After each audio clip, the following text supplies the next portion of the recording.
My name is Carlton Cartwright. I'm the Executive Director for Veterans Memorial and Multicultural Histories Incorporated. Today is March the 11th, Monday, 2024, and we are here at Riviera Beach Preparatory Achievement Academy. I have my students with me.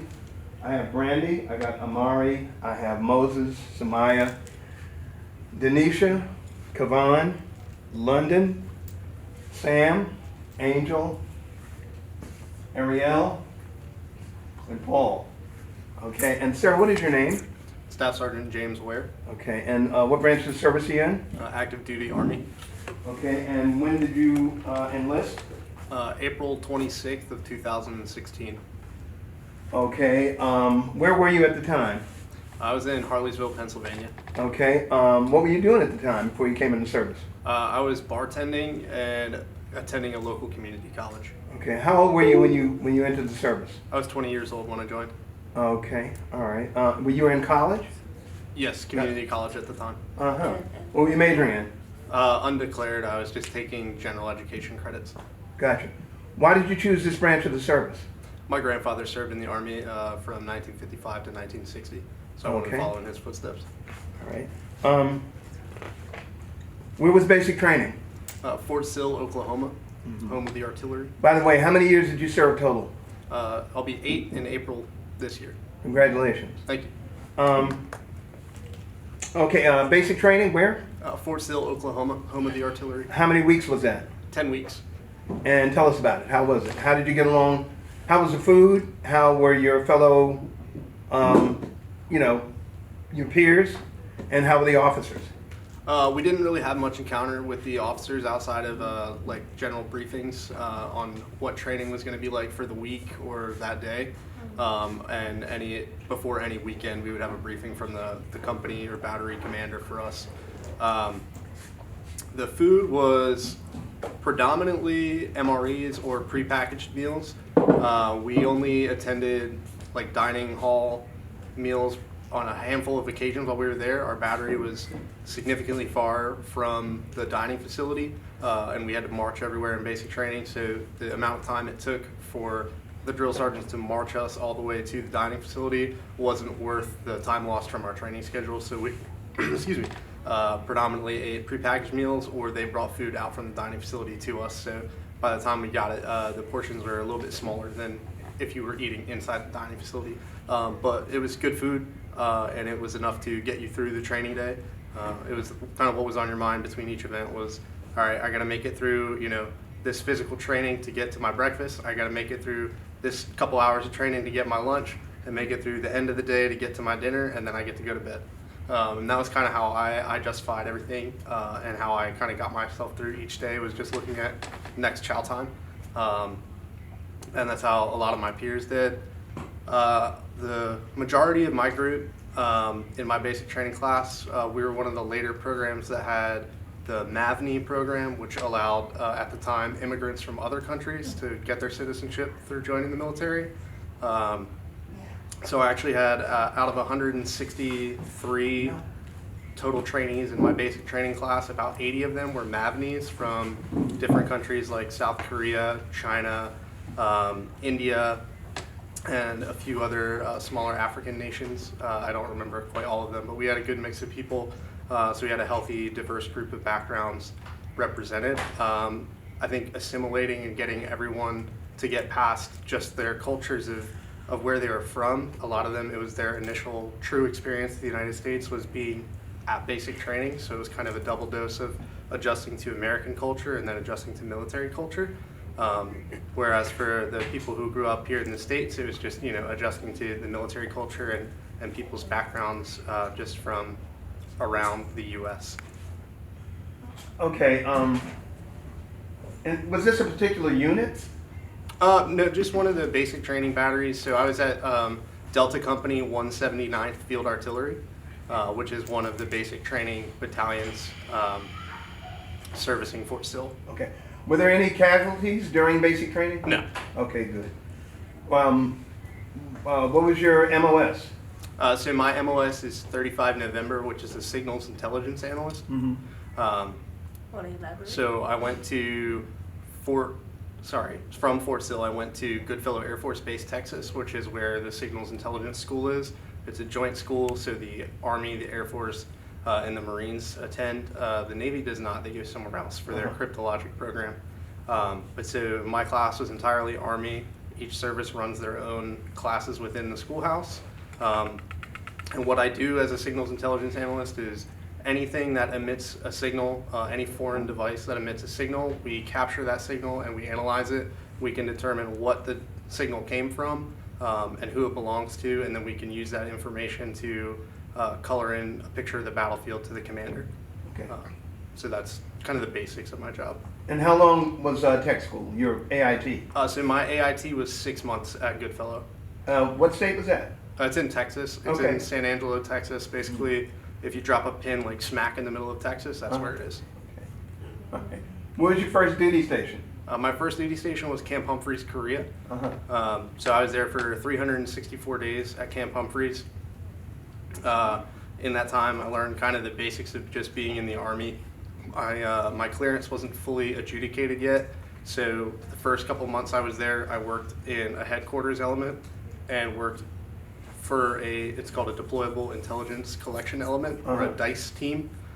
So we were the front end collection team for our battalion, collecting tactical intelligence against the North Korean military. Right. How long was that tour, anyway? 364 days. Oh, right, So- okay. It was a year, Yep. solid year. Yep, Okay, I think a couple of my students have questions. absolutely. Hello. How do you have any fun experiences of being in Army? I have lots of fun experiences of being in the Army. What, like Army related fun experiences? Or Give us like, two of your most memorable, fun experiences. Okay, yeah. So when I got to Korea, the first night I was there, the company that I was showing up to, our lieutenant or executive officer was leaving. So they were having a big going away party for that lieutenant.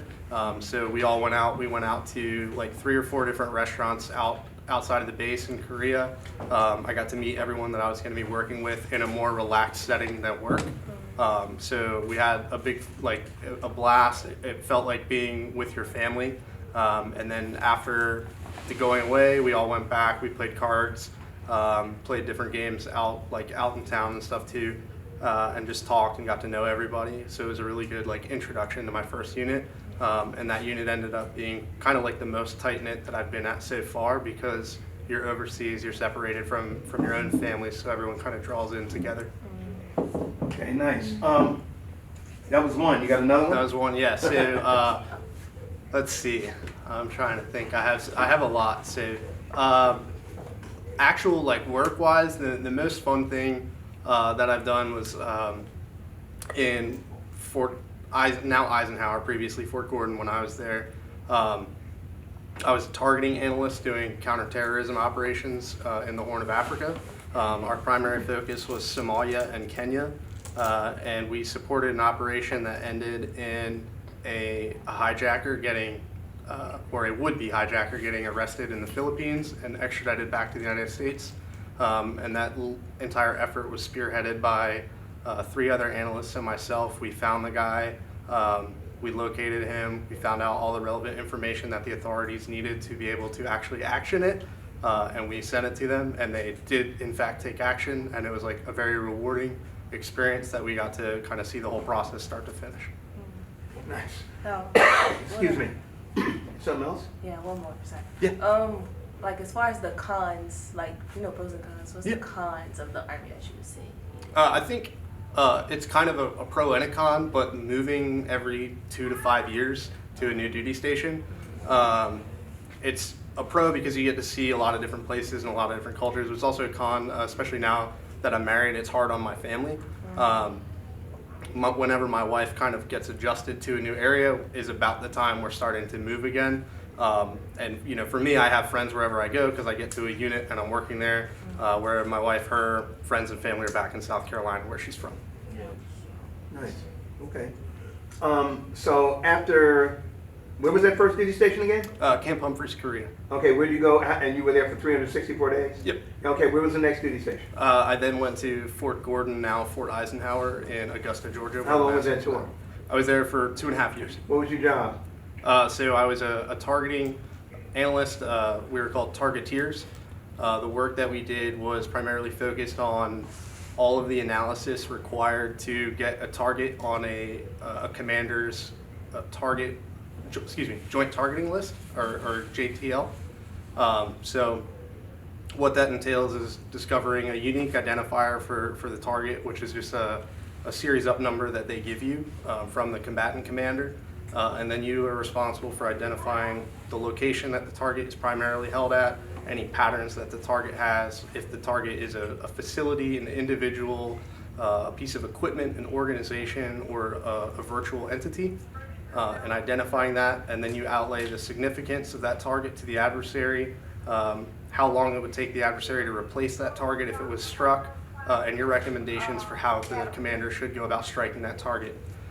So we did the work for that. I was at a cyber unit at the time, so our primary focus was virtual entities, but you do target development regardless of what weapon system you're going to be using against the target is still a target. So everything that we did got put on the combatant commander for United States AFRICOM's target list, either a restricted target, meaning there were restrictions on how the United States could prosecute that target, or on their joint integrated prioritized targeting list, which means it's fair game for anyone in the battle space to strike that target whenever it's convenient for them. So in my time there, we put about 23 targets on the combatant commander's targeting list, and about 17 of them were actioned in the time that I was there. Okay, and how long was that tour? To about 2.5 years. Okay, what was the next one? I then went to Fort Meade, Maryland. I led an analytical cell out of the National Security Agency in Washington. I had about 30, give or take, sailors, airmen, and soldiers that fell under my team, and we were working counter cyberspace operations against nation-state actors. Where was that? That was at Fort Meade, Maryland, at the National Security Agency. Okay, and you were there for how long? About 3 years. Okay, and the next tour? Is the current one I'm in now, my recruiting tour here in Okay. Lake Worth, Florida. You served overseas, didn't you? Yep, in Korea. In Korea. Okay, have you ever experienced combat? No, I've never been shot at. The closest thing to combat we did was we did high-risk collection operations near the DMZ. We still carried a full combat load, but we didn't engage the enemy in any capacity. Okay, all right. By the way, so that was your last tour in Korea? No, that was my first. That was the first. Okay, so where are we at chronologically? So chronologically, I was Korea, Georgia, Maryland, now here in Florida. Gotcha. All right, and how many years have you done so far? 8. 8 years. Okay, congratulations. Thank you. Anybody else have any more questions? Go ahead. I'm not done. I'm just wanting to see if the students have any questions. Hi, I have a couple questions Yeah, actually, absolutely. but the first one that I wanted to get out of the way, how are you feeling today? I'm good. I feel great today. Thank you. Okay, that's great, okay. We talk a lot about PTSD and, inside and outside the service. Okay. So, what are some things in the military that you think people don't talk about enough and should be discussed more? Indeed. I would definitely say the impact that your service has on your family. I think that's kind of an issue that has gotten more attention, specifically in the Army. I can't say for other branches, but in the Army in the last 2-3 years, it's been a big priority. They've increased our parental leave rights, so both mother and father have equal time initially, barring any medical needs for the mother. And they've extended that to adoption as well. So parents that wish to adopt, they get equal parental leave rights as the same as someone who's birthing a child. So I think that's a really big thing.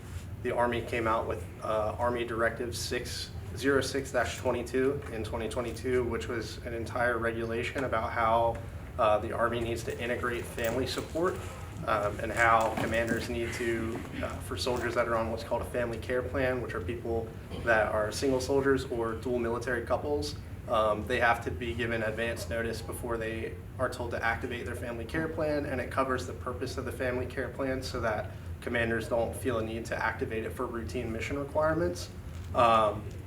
Meaning, if you need someone to go do watch on the weekend, you can't ask someone who's a single mom to do it the day before. They need to be asked 3 to 5 weeks in advance so that they have a fair opportunity to get coverage for their daycare requirements. So that's something that I think hadn't previously been talked about as much as it should. It's starting to get there now. We're working on it. And once I think we'll be in a really good place once we get a little bit more towards non-service related like family. So like for instance, for me, benefits to my spouse because she's non-military. Exactly. Okay, by the way, throughout your entire service career up to the moment, have you ever have any problem staying in touch with your family, friends? No. Okay. I have regular access to my cell phone outside of like my duty positions that I wasn't allowed to have a phone in the building, but was able to go on vacation. You weren't allowed a phone? Oh my God. The world didn't come to an end though, did it? Nope, I got it back when I got off of work at the end of the day. Gotcha. See, that's what happens. Back it up. Okay. Anyway, yeah, go ahead. How do you deal with mental health now, and what have you learned emotionally to help yourself more? So the way that I deal with mental health is I engage in my hobbies. So for me, I do shooting sports. I grew up shooting and hunting, so it's a big reliever for me to go to the range. Even just like after a day at the range, cleaning my guns is kind of therapeutic. It's a methodical process. It takes your mind off everything other than what you're doing. So I like to do that. I also play video games. I read. I write creatively. I listen to music. And then I also, I went to, when I was in Maryland, that was probably the most stress that I was under. I was a new parent and I was leading like a 30-person analytical cell. So I had a lot of work stress and a lot of home stress. So I went to the Army's behavioral health and I learned some like real-time stress management strategies. And then I engaged in talk therapy for about 5 months on like a twice monthly basis. That really helped. And then I've kind of been able to self-manage since then. Okay. Oh, that's Question? Yeah, I got a Go question. ahead. So, during the time that you have served, what would you say is the most scariest time that you have encountered in your service? When I was in Korea was probably the scariest time, just because the unit I was in, we were considered a tactical delay element. So our primary responsibility, if war were to break out, was to stay in position and continue to report enemy movements until we were overrun. And that was just like, it was one of those things where it was a real threat, but at the same time it also wasn't, because of how static Korea's, North and South Korea have been. They're always going through ebbs and flows of tension. Tensions were at a peak then during 2017, 2018 while I was there. It was kind of the midway point of the Trump presidency. They were making a lot of efforts to kind of change the dynamic between our two governments. So tensions kind of increased up until the Olympics in 2018, and then they sort of decreased after North Korea sent a delegate team to participate in those Winter Olympics. And after that, we saw a decrease in tensions for the remaining time that I was there. But it was a real threat that we talked about, like at the end of every week, you know, hey guys, at the end of the day, we are here to fulfill a mission, and if that turns into a combat mission, then that's what it's going to be. All right. Go ahead. You have another one? Yes. So, yes, in terms of mental health, including your peers. So when you have like a bad day or a day where you just felt like you wasn't there or you was having a hard time, how did you cope with those feelings? Did you go to your peers about it? Did you confide in one of your peers in the service, or yeah? So for me, I've always kind of, like, if I've had a bad day and it was just one, I'll go home, I'll do something that makes me feel good. If I've had like a bad week, I'll talk to usually whoever my closest peer is at that unit. I'll talk about it. I'll be like, hey, you know, I'm really not having a good week. This is bothering me or whatever. Sometimes just talking about it helps. Other times it's more like, hey, I probably need to take a couple days off, go do something not work related for the weekend. But I mean, I think that's kind of how a lot of people handle it outside of the military too. So, Ariel, you had a question? Oh yeah, I was gonna ask. I don't know if anybody asked this already, but was it hard during basic training? Like, did it get to a point where you just wanted to give up? And, like, No, the most challenging part of basic training for me was other trainees. The majority of our trainees when I went were high school graduates, and I wasn't far removed from that, but I still was at like a maturity level that was higher than the average. So there was a lot of like petty things that were going on at my basic training that I didn't want to participate in, but sometimes was forced to participate in just by nature of being there, and someone either having to handle a situation or a situation spills out from where it was. What would you say is the most easiest and the most hardest task in the Army? Let's see, easiest. I mean, we say like you can go really far in the Army if you show up in the right place at the right time in the right uniform. So that's the easiest task, is following the directions that you're given. Show up where you're supposed to be, when you're supposed to be there, and with the equipment you're supposed to have on you, because you have that information beforehand all the time. The hardest part about the Army is being the person that has to come up with that guidance. So when you're in a leadership position, you might not have that information yourself, but you have to come up with it for your troops. So I might not have firm guidance from my command about what operation we're going to conduct the next day, but I know we're going to conduct an operation, so I need to prepare my troops for that. So I need to be like, hey, you guys need to be here, you need water, you need your body armor, you need your weapon, you need ammo, all that stuff, or you need to be prepared to go get it. And that falls on me as that tactical leader to give them that guidance so that they can be prepared and be the best that they can be going into a mission. Good afternoon, Mr. Ware. Good afternoon. I'm Sam. It's nice to meet you. Nice to meet you too. A really good question I wanted to ask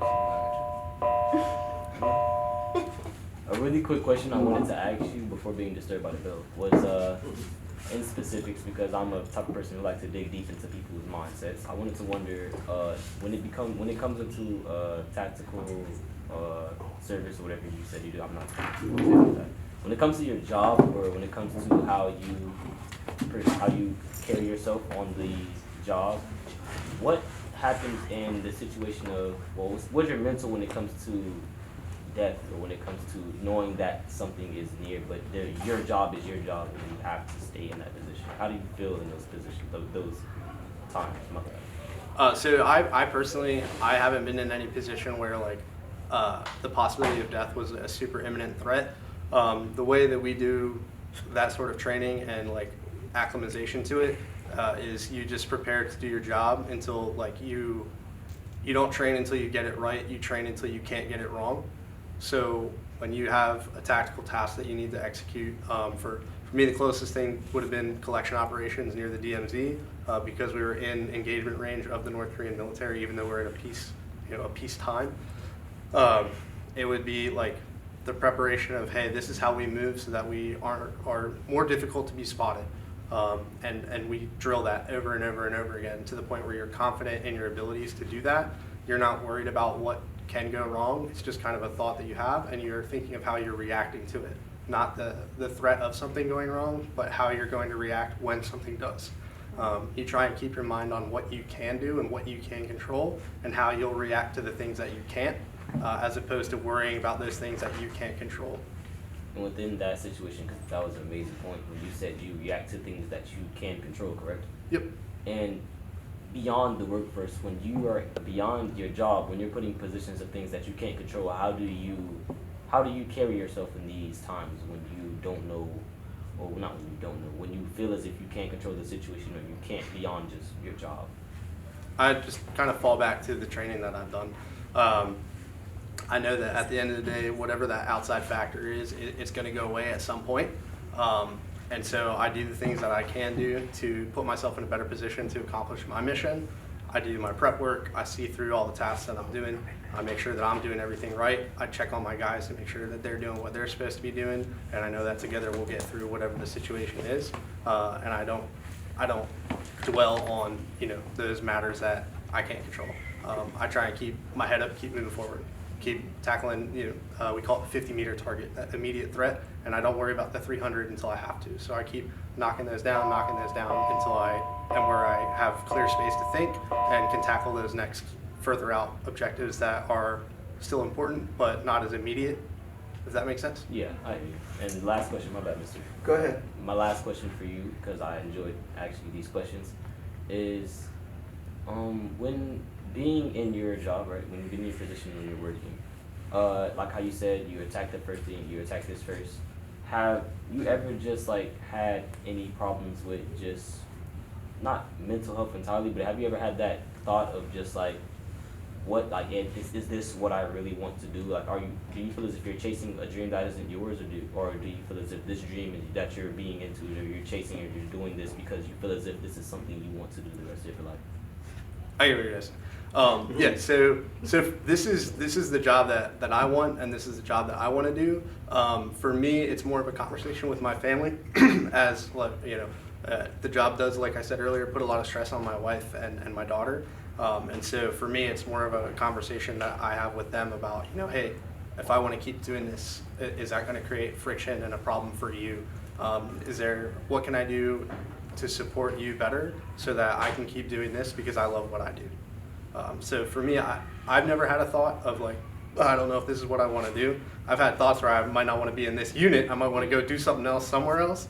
But as far as like the Army as a whole, I love my job. I love working with soldiers. I love interacting with people about the military. And I'm passionate about my specific job, doing intelligence work for the Army. It saves lives and it makes a difference in the battlefield. So I'm all about it. Okay, my students have a few more questions, but I need to, throughout your military career up to this point, did you leave out any place that you visited? I don't care whether it was R&R, I don't care whether it was vacation or TDY, you know, whatever. Have you mentioned every place that you have traveled? Oh, no. Would you please? I'll try. So while I was in Korea, I went to Jeju Island, which is Korea's version of Hawaii. It's a little island that they have in the southeast of Korea. It's about 90 miles off the coast. I spent a 4-day weekend there with some of the soldiers that I was with in Korea. We went to like 5 different beaches, hung out, saw the different cities on the island. It's a beautiful tropical island. I also took 2 weeks of leave to visit Australia, so I spent time in Sydney, Australia, and then I spent time in Melbourne, Australia, about 5 days in each. Saw all the sites in both. Beautiful country, had a great experience. I backpacked and stayed in hostels while I was there, so I got to meet people from all around the world and Australians as well. While I was in Georgia, I visited probably 8 different states while I was there: Texas, South Carolina, North Carolina, Virginia, Tennessee, Florida, and kind of did different outdoor activities, a lot of hiking. Played some frisbee golf, did a lot of shooting in all those states. When I was in Maryland, we visited Pennsylvania, Delaware, New Jersey, Virginia, North Carolina some more, South Carolina some more, Georgia some more. So pretty much the whole East Coast, and New York. So New York's the farthest I've been north since I've been in the military. I visited all the other states prior, playing travel ice hockey. Gotcha. But pretty much the entire East Coast I've been to while in the service, from Florida to New York. Throughout your career, basic training, all your tours, were there any casualties at all in any Like combat Any related setting. casualties? doesn't matter, work, play, whatever? Yeah, so we had 2 casualties while I was in Georgia. We had a service member die of a health condition that they were unaware that they had. He just passed away in his sleep. And then we had another service member. How old was he? Excuse me. He was 24. Wow. He was diabetic and he didn't know. He had never had any issues. And then, I'll correct myself, a former service member who was a civilian on our team, he had some personal situations going on, and he ended up taking his own life. Wow. Okay. All right, so I don't know if that counts as my GI Bill, but I do use my tuition assistance. I completed my associate's degree, and I'm working on my bachelor's degree right now. I plan on saving. what are you majoring in? So right now I'm in information warfare and intelligence studies at the University of Arizona Online. Okay. And What then, rank are you right now? I'm a staff sergeant. Okay. And so, Well, congratulations on the Thank you. on the education. All right. Just a few more questions.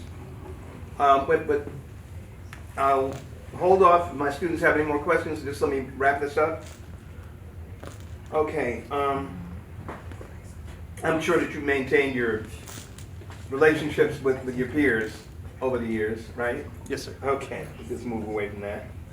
Okay. What? No, that's not pertinent. Has your military experience influenced your thinking about war or about the military in general? I would say my military experience has kind of been aligned to what I previously thought about the military and the service and its importance and how it relates to war. I think the biggest factor that I've seen is more just the importance of intelligence in a warfighting capacity, because I'm biased as an intelligence analyst now that I see kind of the first, second, and third order effects of the work that we do. So for me, I can't understate how important intelligence is to the United States and our national security.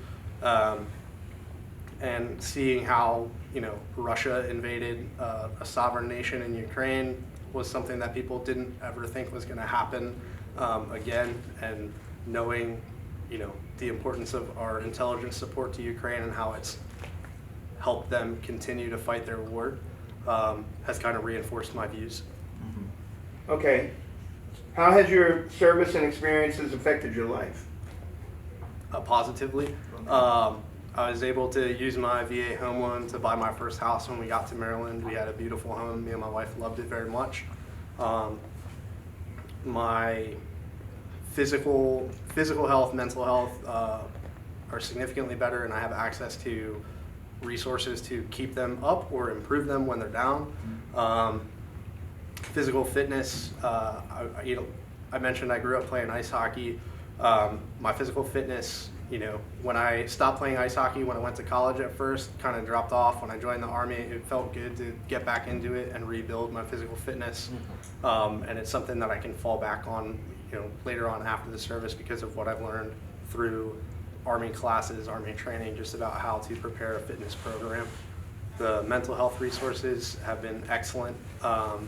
And access to them for me, I haven't had any issues like with availability or access to you know, qualified mental health professionals to stay on the up that way. We have access to religious services while deployed, while in garrison. So for my soldiers that are extremely religious, that's important to them. I myself, without having deployed, I've always had access to my local religious, you know, leadership that I subscribe to. So I've always had that availability to me. So for me, I've had overall extremely positive military experience, and I can't, you know, I couldn't try to word this correctly. I would absolutely recommend military service to anyone who's thinking about it. Everyone's experience will differ. There are bad days, there are tough days in the military, but my good has consistently outweighed the bad. Nice. Does anybody else have any more questions? I have one question. We got two more. What are the best benefits of being in the military? Like, what comes with it? So I think for me, the job security, competitive pay, and then the additional like veterans benefits, like your GI Bill and your VA home loan, are massive benefits. Being able to go to a 4-year university for free after I get out of the service is massive, and I can give that to my daughter if I have my degrees and I'm satisfied with them. I can pass that along to her. The home loan is a lifelong benefit, so every time that I go to buy a house, as long as I have cashed out my previous VA loan, I can do it for 0 money down, which makes you a lot more competitive in the housing market, because you don't need to have access to a big pile of down payment cash. So those are kind of the biggest benefits to me. But then like the non-tangible benefits, pride in the work and the team that you build. You know, each duty station that you have is what you make it. So if you invest in it and you invest in your team, you will have a positive experience. Sam, did you have one more? Of course I did. My question is less of serious. I'm just gonna be very goofy with you. I heard you play the game. You mind hopping on with me?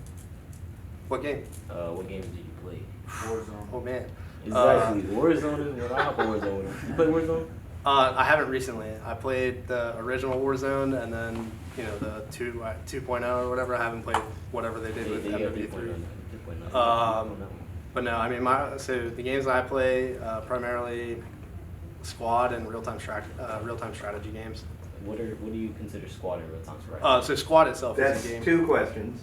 And then like that one came Supposed to be the last one. Go ahead. so squad itself is a game, and then real-time strategy games like the old Red Alert, Command and Conquer, controlling like armies from a strategic standpoint. I like to play those games.